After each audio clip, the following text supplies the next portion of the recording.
जा पाती, लेकिन मैं लंगड़ी हूँ। गुड़िया बेटी, क्या आपको भी बेर खाने हैं? हाँ मम्मा, मेरा दिल तो बहुत है, मगर मैं लंगड़ी हूँ। मेरी बेटी लंगड़ी है तो क्या हुआ, उसकी माँ तो स्वस्थ है। चलो आज मैं आपको बेरी के पेड़ पर ले जाती हूँ। आप भी जग्गू कुक्कू की तरह डाल पर बैठकर खूब बेर खाना। अब जल्दी चलो।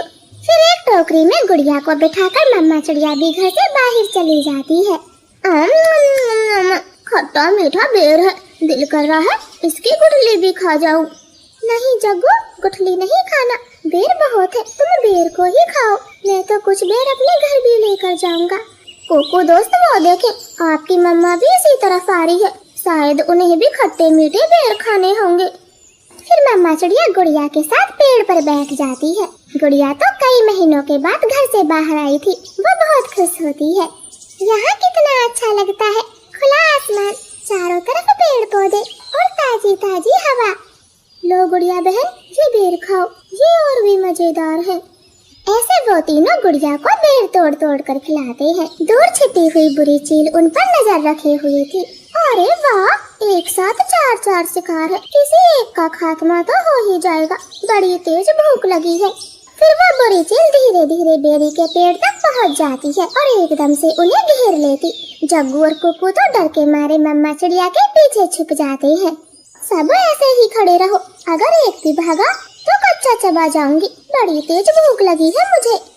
नाना चील जी, हमें जाने दे, हमारी जान बख्श दे, छोटे बच्चों पर रहम करें। नाना चिड़िया, किसी एक को तो अपना शिकार बनाकर ही खाऊंगी।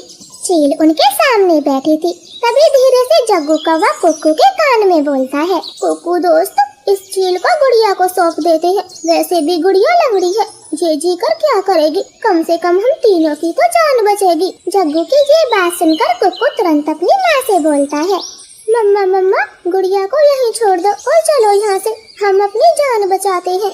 हाँ भाई, ये भी ठीक है, मेरा काम इस लंगड़ी चिड़िया से ही चल जाएगा, तुम सब चले जाओ।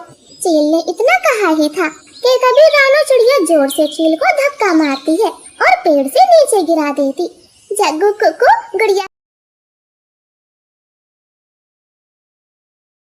को साथ लेकर यहाँ से भाग जाओ, मैं इस चील को आपके पीछे नहीं आने दूंगी। बेटा जल्दी से भागो यहाँ से। इतना कहकर रानो चील पर हमला कर देती है और जग्गू और कुक्कू टोकरी लेकर वहाँ से भाग जाते हैं। चिड़िया और चील में काफी देर तक लड़ाई होती है और आखिर में चील रानो को जान से मार देती है। मरगी, छोटी चिड़िया मरगी, मुझसे लड़ने चली थी, अब तेरा मांस में मजे से खाऊंगी।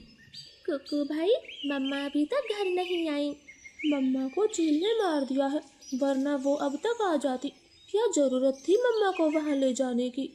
भाई, अगर हम वहाँ ना होते तो वो बुरी चील आपको खा जाती, आप ऐसा क्यों बोलते हो? नहीं, हम चील के हाथ कभी ना आते, वो तो तुम साथ में थी, इसलिए मम्मा ने चील से लड़ाई करने की सोची। तुम लंगड़ी थी ना, माँ को तेरी वजह से मरना पड़ा, अब तू ही माँ की हत्यारन है, समझी? ऐसे कुक्कू तो गुड़िया को ही दोषी ठहराता है। अब गुड़िया का ध्यान रखने वाला कोई नहीं था। कुक्कू सारे दिन बाहर घूमता फिरता, वो लंगड़ी बहन का बिल्कुल भी ख्याल नहीं रखता, चाहे वो भूखी हो या फिर प्यासी हो। भाई, सुबह से रात हो गई है, आप मेरे लिए कुछ खाने को नहीं लाए? जंगल में भोजन की कमी हो गई है, अपना पेट भरना ही बड़ा मुश्किल है, ऐसे में तेरे लिए दाना कहाँ से लाता?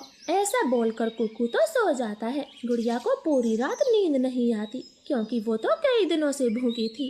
मम्मा मम्मा, अगर आज आप जिंदा होती तो मेरा कितना ख्याल रखती, अब तो मुझे भी भूखा सोना पड़ता है। मैं क्या